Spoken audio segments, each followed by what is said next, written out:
The Home Office said the four made fraudulent EU settlement scheme applications for Nigerian nationals between 2019 and 2023. They were all sentenced at Woolwich Crown Court on Tuesday.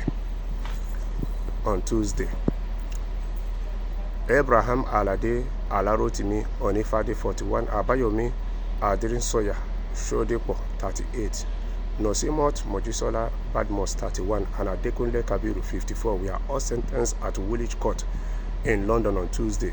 The Home Office said the four were part of an organized crime group that made fraudulent EU settlement scheme applications for Nigerian nationals. They carried out the enterprise between March 2019 and May last year, and were also found to have provided false Nigerian customary marriage certificates and other fraudulent documentation to help applicants remain in the country.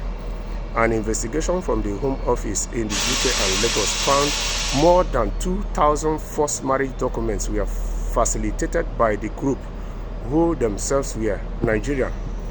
Home Office Chief Immigration Officer Paul Moran said this group was absolutely prolific in their desire to abuse our borders and have rightly been brought to justice. As with many gangs we encounter, their sole priority was financial gain. I am delighted that my team was able to intercept their operation, and I hope these convictions will serve as a warning to unscrupulous gangs to exploit people's desperation to remain in the UK.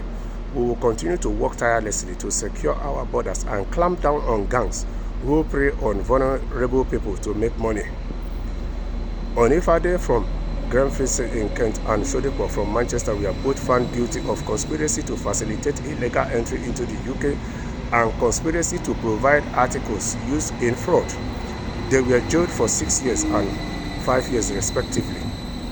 Badamosi from Bolton was convicted of obtaining leave to remain by deception and fraud by false representation and sentenced to 6 years in prison.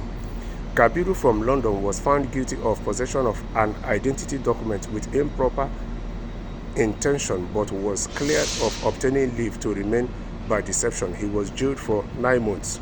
So you see, here in Western world, they can take a whole lot of time to investigate you, to gather enough evidence, and once they have enough evidence, they will nail you. African leaders, I think it's high time you people are supposed to put Africa in order. And I think that if African countries are going to join the BRICS, it will help a whole lot of reducing some of these characters that some African citizens are exhibiting abroad.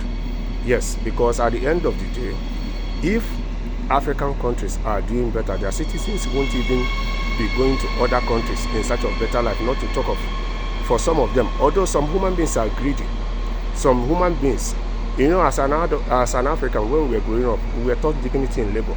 But the society we live in, some parents, some friends are not even helping matters. Yes, because some people now just want to sit around and make money without lifting a finger. So I believe that if most African countries join the BRICS and they sign this agreement of using local currencies to settle trades and transactions, it will go a long way in helping to stabilize our local currencies. It will help a long way in stabilizing our economies, so that some of us will stop migrating to bring shame to our countries and African continent at large.